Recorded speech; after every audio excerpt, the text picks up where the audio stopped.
Bismillahirrahmanirrahim. Rabbi shrah li sadri wa yassir li amri wahlul 'uqdatam min lisani yafqahu qawli. Amma ba'du. Yang saya hormati Pak Anwarudin selaku kepala sekolah Manusia Jember. Yang saya hormati Bapak Imam selaku wakil kurikulum Manusia Jember, kita semua tanpa kurang satu apapun. Yang kedua kalinya, salam serta salam semoga tetap tercurahkan kepada beliau baginda Rasulullah SAW, yang mana beliau yang telah membimbing kita dari zaman jahiliyah menuju zaman Islam, yakni zaman Islam. Dan semoga kita semua yang ada di sini telah diakui sebagai umat beliau dan telah mendapatkan syafaatnya di dunia akhirat. Bapak Ibu yang kami hormati,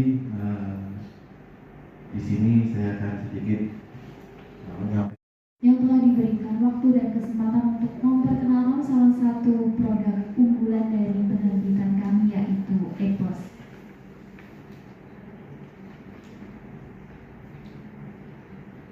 Nah, mungkin sebelum saya mengenalkan tentang fitur-fitur unggulan di dalam EPOS atau apa sih yang membedakan EPOS ini dengan buku lainnya, di sini saya mohon izin untuk menjelaskan sedikit tentang latar belakang munculnya EPOS itu sendiri. Nah, EPOS ini adalah buku penerbitan Mediatama atau sebuah produk unggulan dari penerbitan Mediatama, dan ini juga merupakan produk terbaru dari penerbitan kami. Nah, untuk EPOS ini sendiri kami susun untuk 1 tahun pembelajaran Bapak Ibu, atau kita kenal dengan 2 semester seperti itu.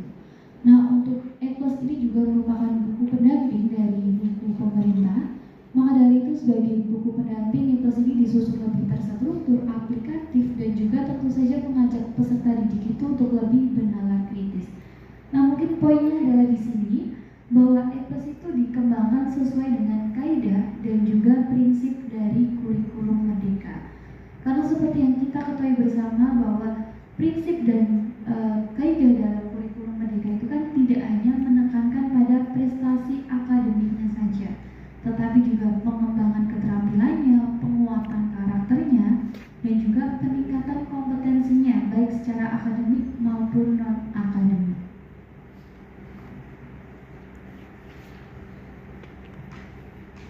Nah, kemudian EPOS ini tidak hanya sekadar buku biasa atau tidak hanya sekadar buku yang berisi teks-teks dan gambar saja, tetapi di dalam buku EPOS ini kami berinovasi, di mana di dalamnya ini dilengkapi dengan adanya fitur-fitur digital.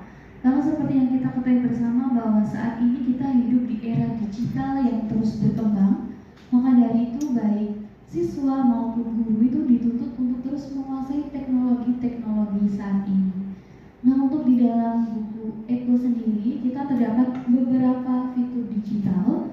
Ada education video, kemudian digital assessment, ada digital literasi, ada master plan, dan juga ada tambahan lagi yaitu PowerPoint digital untuk Bapak Ibu guru sekalian, yang tentu saja memudahkan Bapak Ibu guru dalam mengajar.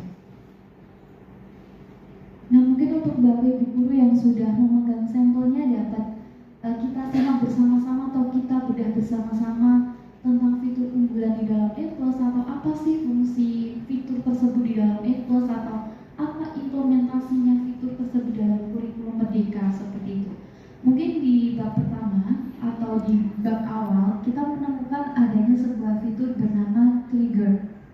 Mungkin bisa dilihat di layar. Trigger itu jika di dalam kurikulum merdeka itu artinya adalah pemicu. Jadi untuk EPOS sendiri ini sedikit informasi bahwa fitur-fitur kami menggunakan beberapa istilah internasional atau bahasa Inggris seperti itu, tapi untuk materinya kita tetap menggunakan bahasa Indonesia. Nah, kita mulai lagi. Yang pertama itu adalah trigger. Jika di dalam kurikulum merdeka itu artinya adalah pemicu. Pemicu untuk apa? Pemicu untuk merangsang keinginan peserta didik itu dalam proses belajar seperti itu. Jadi atau bahasa sederhananya, trigger ini berisi tentang gambaran awal tentang materi tersebut. Nah, kemudian di sini kita juga memunculkan adanya kebermaknaan materi. Di sini sangat kami tonjolkan karena dari penerbitan Mediatama ini sendiri kita berbasis riset, buku kita berbasis riset. Jadi harapannya apa yang didapatkan peserta didik dalam proses belajar itu dapat diaplikasikan dalam keseharian mereka dan bermanfaat bagi lingkungan sekitarnya seperti itu. Misalnya salah satu contoh di sini ada ekonomi. Belajar konsep ilmu ekonomi mendorongmu untuk mengelola sumber daya yang ada untuk memenuhi kebutuhan, contohnya budidaya tanaman pangan di halaman rumah. Jadi harapannya dapat bermanfaat bagi dirinya maupun di lingkungan sekitarnya. Nah, di sini tidak lupa juga kita sudah memunculkan adanya capaian pembelajaran dan tujuan pembelajaran, di mana untuk capaian pembelajaran dan tujuan pembelajaran ini sudah kami sesuaikan dengan kurikulum maupun SKB SKAP terbaru. Dan untuk penerbitan media tambah sendiri kita sudah menggunakan SK tahun 2024 atau SK terbaru yang dikeluarkan oleh pemerintah. Nah, kemudian untuk fitur selanjutnya kita menemui mind map atau kita kenal dengan peta konsep seperti itu. Kemudian ada keyword atau kata kunci, dan di bawahnya keyword itu kita akan menemui sebuah fitur bernama thinking corner, atau jika di dalam kurikulum merdeka itu kita mengenalnya dengan pemantik seperti itu. Nah, kurikulum merdeka itu kan prinsipnya mendorong peserta didik dalam proses belajar mengajar atau mendorong minat dan hasrat peserta didik dalam belajar seperti itu. Nah, maka di dalam kurikulum merdeka itu sangat ditekankan pemantiknya. Maka dari itu di dalam buku Eklos ini kita melengkapi dengan adanya thinking corner. Di situ berisi tentang soal-soal dasar atau pertanyaan-pertanyaan yang harapannya itu dapat merangsang keingintahuan peserta didik seperti itu. Nah, kemudian di bawah thinking corner kita akan menemui dua QR code. Jika Bapak Ibu sudah memegang sampelnya, di situ dapat dicoba untuk menyekannya. Nah, untuk QR code yang pertama itu ada tes diagnostik. Untuk tes diagnostik sendiri itu berfungsi untuk mengetahui gaya belajar peserta didiknya. Karena sesuai dengan prinsip kurikulum merdeka itu sendiri kan menekankan pada merdeka belajar peserta didik. Yang mana peserta didik itu kan memiliki gaya belajar yang berbeda-beda. Ada yang visual, auditori, maupun kinestetik. Nah, maka dari itu di dalam buku Eklos ini kami melengkapi adanya tes diagnostik, yang mana harapannya guru nanti dapat mengetahui gaya belajar peserta didiknya. Dan ketika memulai pembelajaran, guru dapat mengatur strategi pembelajaran sesuai dengan gaya belajar peserta didiknya. Jadi nanti untuk pengaplikasian tes diagnosis ini bagaimana, lalu guru dapat mengetahui hasilnya itu bagaimana, nanti mungkin akan dijelaskan lebih lanjut oleh tim IT kami. Nah, kemudian selain tes diagnostik, kita juga menyediakan adanya PowerPoint digital atau PowerPoint yang dapat diubah atau di custom Bapak Ibu guru. Jadi untuk PowerPoint dari kami, sedikit bentuknya nanti seperti ini. Nah, ini contoh untuk PowerPoint digitalnya nanti seperti ini.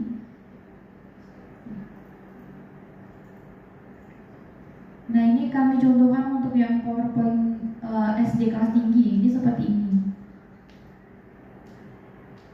Nah, mungkin untuk contoh-contoh yang SMA atau SMK bisa langsung di-scan di bukunya seperti apa.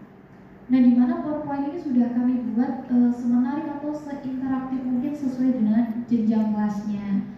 Nah, tapi nanti untuk PowerPoint ini dapat diubah oleh Bapak Ibu guru. Jadi misal ingin ditambahin teks, ingin ditambahin gambar, video, ini sangat-sangat bisa. Namun kami sudah menyediakan dan sudah memfasilitasinya.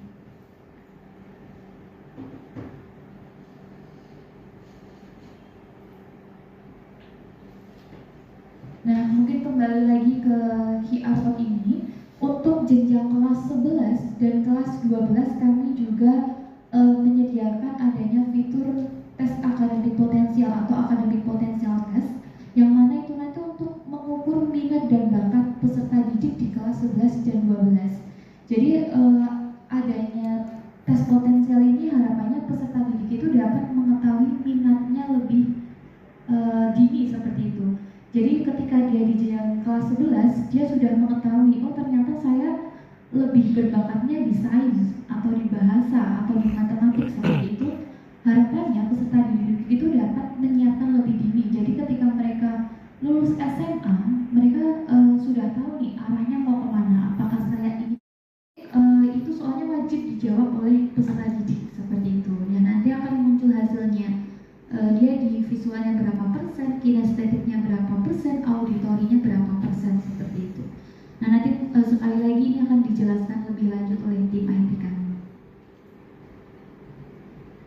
Nah, kemudian kita lanjut di fitur selanjutnya, yaitu kita akan menemui adanya pre-exploration.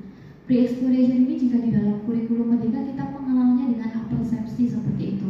Jadi di dalam kurikulum Merdeka, pre-exploration ini berisi tentang gambaran-gambaran awal materi. Jadi berisi tentang artikel-artikel singkat seperti itu, dan juga dilengkapi dengan adanya soal-soal dasar yang berbobot literasi dan juga numerasi. Apa sih yang membedakan materi di dalam buku E+ ini dengan buku-buku lainnya atau buku-buku biasanya? Di mana di dalam materi di dalam buku E+ ini tentu saja sudah kami sesuaikan dengan capaian pembelajaran dan tujuan pembelajaran sesuai dengan kurikulum dan SK terbaru dari pemerintah. Kemudian di dalam materi E+ ini kami memfasilitasi semua gaya belajar peserta didik, mulai dari visualnya, auditori, dan juga kinestetik. Untuk visualnya mungkin dilihat buku kami sudah berwarna-warni, kemudian dilengkapi dengan gambar-gambar menarik atau gambar-gambar terbaru, kemudian dilengkapi dengan bagian-bagian. Auditorinya kita juga sudah menyediakan adanya teks materi ataupun video materi. Nah, untuk video materinya sendiri ini juga dapat digunakan untuk menjelaskan lebih dalam tentang materi di dalam buku E+ itu sendiri. Jadi Bapak Ibu Guru tidak perlu kerepotan lagi untuk mencari referensi-referensi lain terkait dengan materi di dalam buku.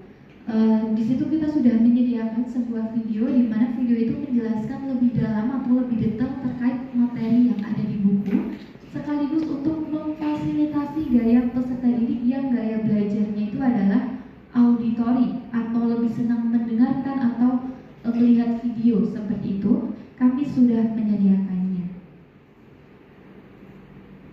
Nah, kemudian untuk fitur selanjutnya kita juga akan menemui adanya critical literasi, di mana di dalam kurikulum Merdeka itu sangat dituntut untuk mengajak peserta didik untuk lebih kritis atau kreatif seperti itu.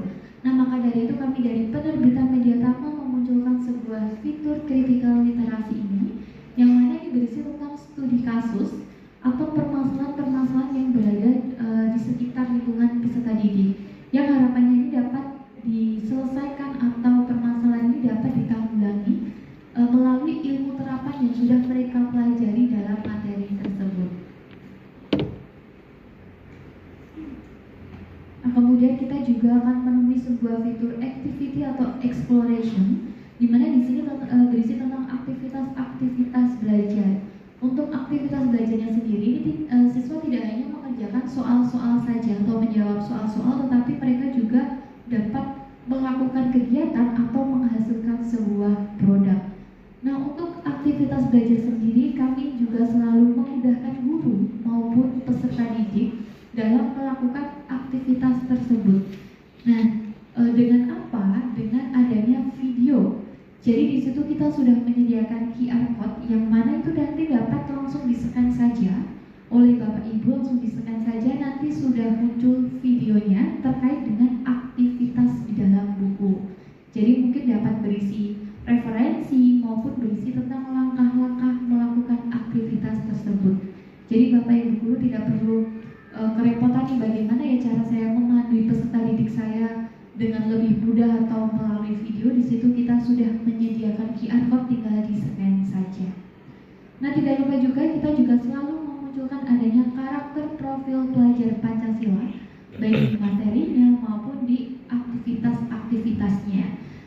Biasanya kita cetak tebal, biasanya misalnya kayak berdoalah terlebih dahulu sebelum belajar, atau berkelompoklah tanpa membeda-bedakan teman, atau junjunglah toleransi, seperti itu selalu kami tonjolkan di dalam buku E+ Mediatama. Nah, kemudian kita nanti juga ada tugas riset, yang mana ini harapannya siswa dapat menghasilkan sebuah produk dari apa yang telah mereka pelajari di dalam materi tersebut.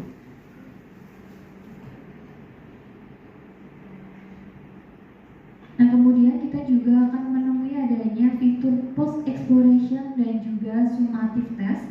Untuk post exploration itu di akhir bab, kemudian untuk sumatif tes itu di akhir buku. Untuk tes-tes di dalam buku E+ ini sendiri, kita selalu menekankan adanya literasi dan juga numerasi, dan untuk bobot soalnya kita HOTS atau High Order Thinking Skill. Untuk soal-soal di dalam buku E+ ini kami mengambil referensi-referensi dari soal-soal PISA maupun Olimpiade. Jadi tentu saja soal-soal di dalam buku E+ ini kami selalu mengajak peserta didik itu untuk lebih meningkatkan penalaran kritisnya atau bernalar kritis seperti itu. Nah, tidak lupa juga di dalam buku E+ ini kami melengkapi dengan adanya digital assessment atau tes secara digital. Jadi mungkin jika Bapak Ibu sudah memegang sampel bukunya setelah akhir bab, setelah kompetensi tes maupun di sumatif tes, di situ terdapat QR code. Jika di-scan itu berisi bank soal. Jadi Bapak Ibu guru tidak perlu kerepotan lagi, misalnya ingin mengadakan ulangan harian atau remedial, pengayaan seperti itu. Di situ kita sudah guru sudah memegang buku sampelnya. Nah, mungkin Bapak Ibu guru sudah ada pegang buku sampel. Nah, untuk link tes diagnostik itu terletak di bab pertama halaman awal. Ya, di bab pertama. Bagian awal bab ya, di bawah thinking partner. Seperti itu. Nah, nanti misalkan Bapak Ibu guru penasaran itu pengen nyoba, nah itu bisa langsung scan di bagian QR-nya. Masuk ke itu aja, app-nya.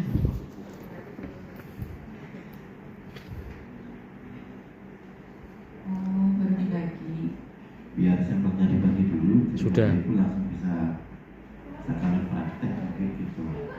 Ya, mungkin ada beberapa pertanyaan ya. Kenapa sih di bukunya Mediatama itu ada tes diagnostiknya? Emang untuk apa tes diagnostik ini? Gitu. Nah, tadi setelah sudah dijelaskan sama Akila bahwa tes diagnostik ini bertujuan untuk mengetahui gaya belajar siswa. Lalu kalau sudah tahu gaya belajarnya, terus mau diapain? Gitu. Nah, jadi dengan mengetahui gaya belajar siswa ini dapat membantu Bapak Ibu guru dalam membuat perangkat pembelajaran, media pembelajaran itu yang dapat sesuai dengan mayoritas gaya belajar siswa. Jika medianya, perangkatnya, strateginya itu sudah sesuai dengan gaya belajar siswa mayoritas dalam sebuah kelas, harapannya nanti pembelajarannya dapat berlangsung lebih optimal dan dapat berlangsung secara efektif. Seperti itu. Memang nanti akan include dengan aplikasi yang kita sebut sebagai digital assessment. Kalau saya mau pakai bukunya tapi nggak pakai aplikasinya gimana? Ya itu bisa, tapi nanti tidak berlangsung secara optimal. Jadi salah satu keunggulan buku E+ ini adalah ketika siswa mengerjakan, nanti guru secara otomatis akan dapat reportnya real time. Jadi nanti Bapak Ibu guru sudah tidak perlu cek-cek lagi, tapi dari sistem akan langsung kirim report berdasarkan hasil yang dikerjakan oleh siswa. Seperti itu. Nah, ini contohnya ketika nanti menggunakan aplikasi digital assessment dari Mediatama seperti yang ada di monitor. Nah, untuk memulainya ini sama seperti kayak kita kalau mau login media sosial ya, jadi kita harus login dulu.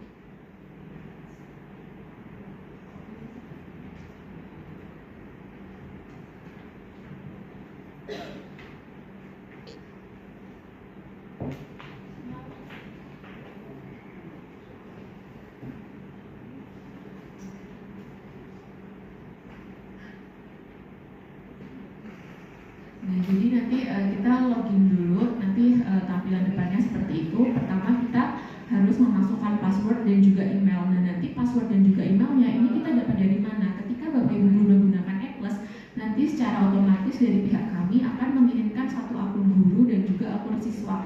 Jadi misalkan dalam satu kelas itu jumlahnya ada 16 siswa, nanti Bapak Ibu guru akan menerima 16 akun siswa dan satu akun guru, seperti itu. Nah, ini kita coba masuk ke akun siswa dulu ya, Dil ya. Nah, kita coba masuk ke akun siswa. Nanti langsung praktek ibu gurunya.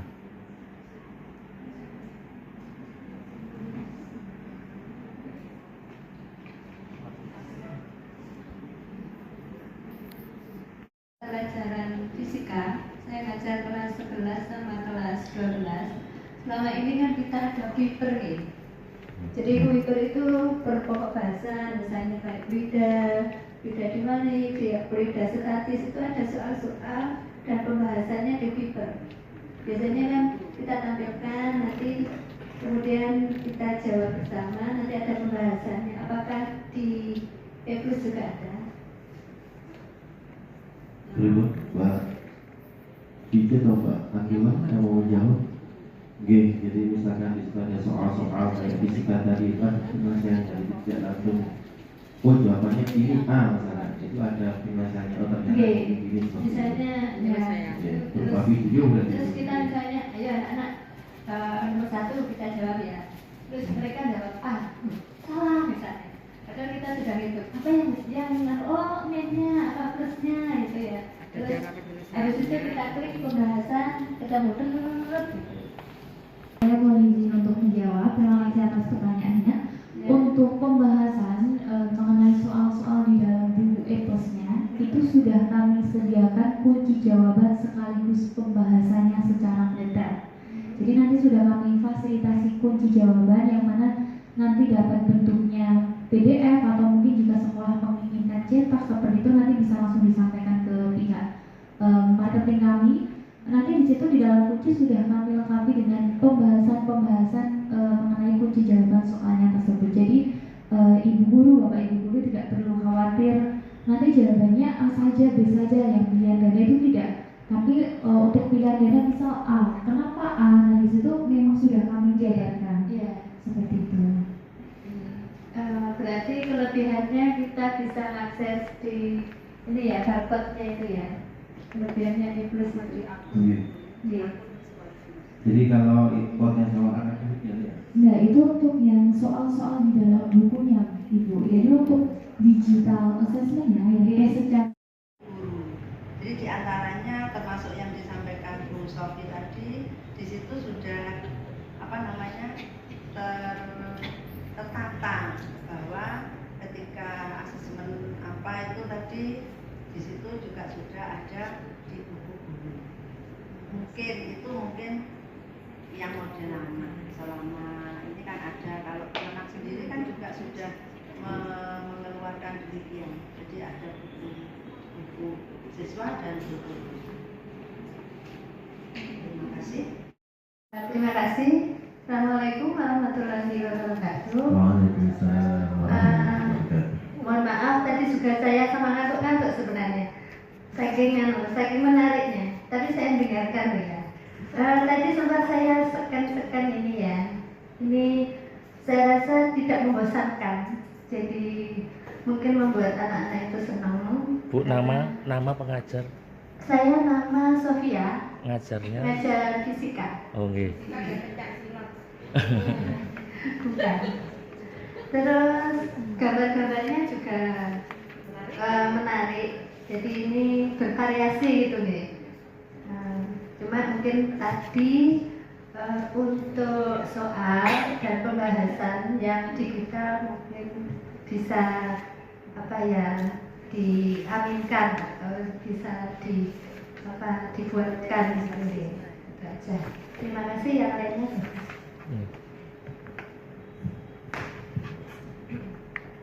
Assalamualaikum warahmatullahi wabarakatuh.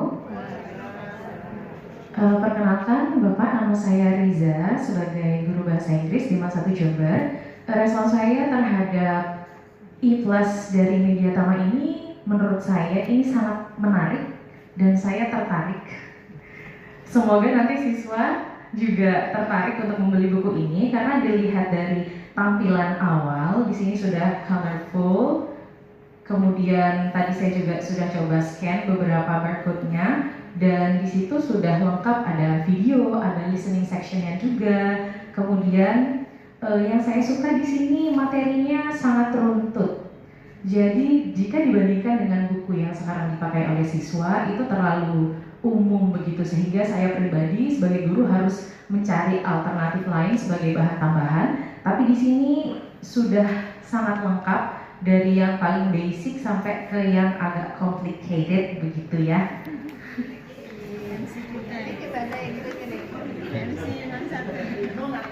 Kemudian tadi saya juga mencoba untuk scan yang bagian soal-soal, cuma belum bisa karena belum punya akunnya. Jadi ya menurut saya ini sangat menarik dan rasanya seperti wah akhirnya ada buku bagus untuk pembelajaran bahasa Inggris. Ya mungkin itu saja dari saya. 3. Media Tama.